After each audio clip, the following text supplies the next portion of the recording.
Bonjour tout le monde, j'espère que vous allez bien.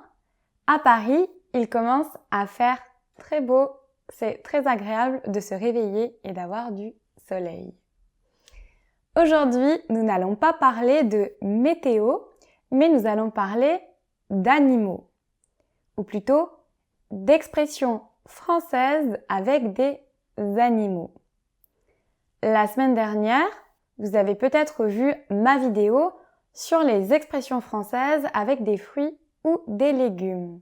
Sur cette vidéo, c'est le même principe. Nous allons voir des expressions courantes, des expressions quotidiennes, imagées, donc des expressions idiomatiques en français avec des animaux. J'ai choisi les expressions les plus courantes pour moi, donc celles que j'utilise le plus au quotidien. Avant de commencer, je vous le dis à chaque fois, pensez à bien activer les sous-titres. Ce sera plus facile pour vous de comprendre la vidéo et de retenir les nouveaux mots, les nouvelles expressions que nous allons voir. Pensez aussi à vous abonner si vous n'êtes pas encore abonné à la chaîne. Commençons tout de suite avec la première expression, poser un lapin. J'avais rendez-vous avec un garçon à 20h au restaurant. J'ai attendu plus de 2 heures et il n'est jamais venu.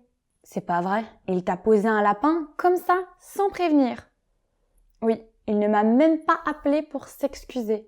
Ce matin, j'ai posé un lapin à mon boss. J'avais complètement oublié que j'avais rendez-vous avec lui. J'espère qu'il ne va pas être trop fâché. Poser un lapin, ça signifie ne pas venir à un rendez-vous. Vous pouvez poser un lapin à quelqu'un ou quelqu'un peut vous poser un lapin. Ça signifie qu'il ou elle ne vient pas au rendez-vous que vous aviez prévu. Ça peut être pour un rendez-vous professionnel, avec des amis ou encore un date, un rendez-vous amoureux. Manger comme un porc ou manger comme un cochon. Thibaut mange vraiment comme un porc. Il y a autant de nourriture dans son assiette que sur la nappe. Tu manges vraiment comme un cochon. Tu as du chocolat partout sur le visage. L'expression manger comme un porc ou manger comme un cochon, ça signifie manger salement. Manger de manière impolie, en mettre partout. On peut choisir, on peut soit dire cochon ou porc, c'est le même animal. La seule différence, c'est que porc, on l'utilise plutôt pour parler de la viande du cochon et cochon, on l'utilise pour parler de l'animal. Monter sur ses grands chevaux. Je rêve ou tu es en train d'envoyer un SMS à une fille. Arrête de monter sur tes grands chevaux. J'écris juste à ma cousine. Tu portes mon pull? Ça va, ne monte pas sur tes grands chevaux. Ce n'est qu'un pull. Et en plus, il me va mieux à moi qu'à toi. Monter sur ses grands chevaux signifie s'énerver très rapidement. Vite, monter dans les tours. C'est une autre expression en français. Ça veut dire qu'on est nerveux, qu'on s'énerve très vite.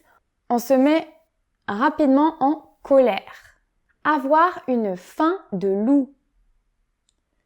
J'ai une faim de loup. Je pourrais manger 2 pizzas. Tu as une faim de loup, toi, aujourd'hui. Laisse quelques crêpes pour les autres, quand même. Quand on a une faim de loup, c'est qu'on a très très faim. On est affamé. On pourrait manger beaucoup de choses. Revenons à nos moutons. Emma m'a téléphoné hier. Elle en a vraiment marre de son travail, elle aimerait bien changer. Tu penses que tu pourrais l'aider à trouver un nouveau travail? Ah, tu as parlé avec Emma? J'ai vu qu'elle avait posté une photo sur Instagram avec une très jolie robe. Oui, j'ai vu la photo, la robe est vraiment jolie. Mais revenons à nos moutons. Est-ce que tu penses que tu pourrais l'aider à trouver un nouveau travail? Revenons à nos moutons, ça signifie revenons au sujet principal de la conversation. Au sujet qui était abordé au début, au sujet le plus important. Souvent, quand on parle avec quelqu'un, il peut y avoir des digression. On peut commencer à parler d'autre chose. Quand quelqu'un dit « revenons à nos moutons », ça veut dire « revenons à l'essentiel ». Mettre la puce à l'oreille. César n'a pas parlé de Caroline, sa copine, durant toute la conversation. Ça m'a un peu mis la puce à l'oreille. J'ai donc demandé à son frère et effectivement, ils se sont séparés la semaine dernière. J'en étais sûre. J'ai vu que mon copain écrivait des messages à ma sœur. Habituellement, ils ne se parlent jamais. Ça m'a un peu mis la puce à l'oreille. Je suis sûre qu'ils sont en train de m'organiser un anniversaire surprise. On utilise cette expression quand quelque chose attire notre attention. On se rend compte qu'il y a quelque chose qui n'est pas normal, ça éveille notre curiosité. Avoir la chair de poule. Tu ne me crois pas que j'ai froid, mais regarde mon bras. J'ai la chair de poule. À chaque fois que je croise mon voisin, j'ai la chair de poule. Il a vraiment une tête de meurtrier. L'expression « avoir la chair de poule », on l'utilise quand on a des petits points qui apparaissent sur notre bras ou sur notre peau.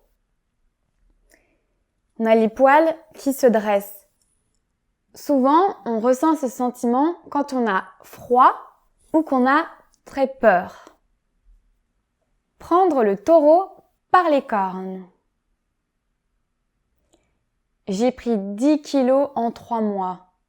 Il est vraiment temps que je prenne le taureau par les cornes, que je me remette au sport et que j'aille voir une diététicienne pour perdre du poids.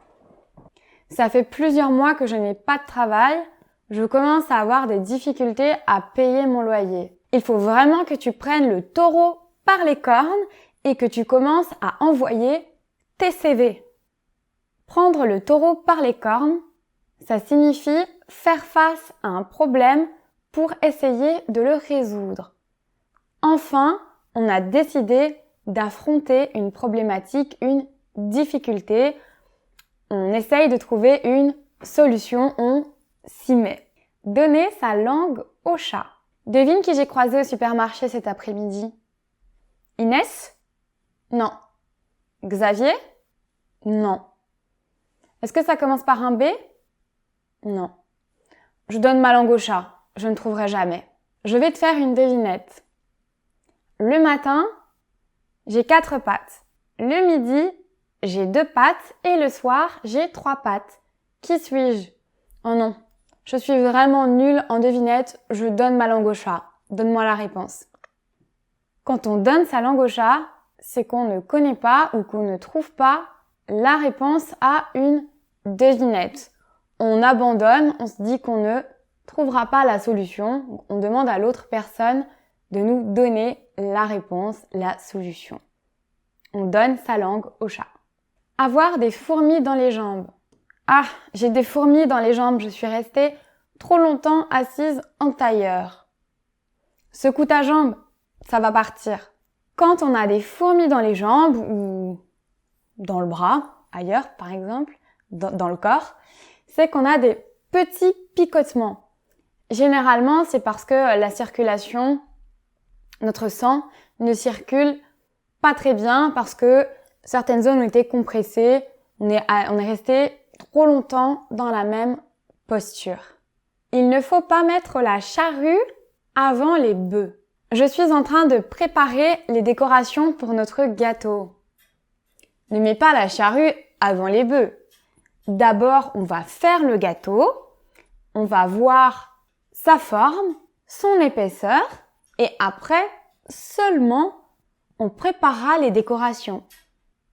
Lorsqu'on met la charrue avant les bœufs, ça signifie qu'on veut aller trop vite.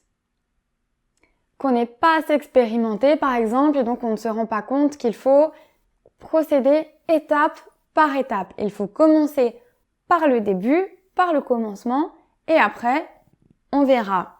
Donc souvent, quelqu'un va vous dire « Ne mets pas la charrue avant les bœufs ». Commence au commencement. N'essaye pas de sauter des étapes. Avoir le cafard. Aujourd'hui, j'ai un peu le cafard. C'est la Saint-Valentin. J'ai 30 ans, je suis célibataire. Toutes mes copines passent la journée avec leur amoureux. Je me sens un peu déprimée. Pauline a le cafard depuis qu'elle a perdu son travail. Je vais aller chez elle, lui apporter du chocolat et de la glace pour lui apporter un peu de réconfort. Quand on a le cafard, ça veut dire qu'on n'est pas très bien. On est déprimé, on est triste. Il fait un temps de chien. Il pleut depuis 2 heures. Il fait vraiment un temps de chien. Il fait vraiment un temps de chien pour mon mariage. J'espère que les invités ont prévu des parapluies. Quand on dit qu'il fait un temps de chien, ça signifie que la météo est très mauvaise, qu'il fait vraiment un mauvais temps. Être à cheval sur. Zoé est vraiment à cheval sur la propreté. Personne ne peut rentrer chez elle avec ses chaussures et elle nettoie son appartement au moins 3 fois par jour. Mon employeur est vraiment à cheval sur le règlement. On ne peut pas manger dans nos bureaux. Un jour, ma collègue a mangé une pomme et il a crié sur elle. Lorsqu'on est à cheval sur quelque chose, donc généralement on est à cheval sur des principes, ça veut dire qu'on est vraiment pointilleux, on est vraiment tatillon, on a des difficultés à déroger à nos principes, qu'on est focalisé sur ces principes. On ne peut pas les mettre de côté. La dernière expression que nous allons voir aujourd'hui est « on n'a pas gardé les cochons ensemble ». Cet après-midi, j'étais en rendez-vous professionnel et mon interlocuteur m'a appelé ma chérie et il m'a tutoyé. On n'a pas gardé les cochons ensemble quand même. Quand on utilise cette expression, on veut signifier qu'on n'était pas proche de la personne, qu'on n'est pas intime de la personne et qu'elle a été trop familière avec nous. Elle s'est comportée avec nous comme si on était proche, comme si on était intime. On veut signaler que la personne a ou a eu un comportement déplacé, que vous n'aviez pas gardé les cochons ensemble. Il n'a pas à se comporter comme ça avec vous. Et voilà, c'est fini pour aujourd'hui. J'espère que cette vidéo vous a plu, que vous avez pu apprendre de nouvelles expressions ou de nouveaux mots. Si elle vous a plu, pensez à mettre un like à la vidéo ou à poster un commentaire. Si vous êtes nouveau ou nouvelle sur la chaîne, pensez aussi à vous abonner pour recevoir toutes les vidéos. Je vous dis à très bientôt!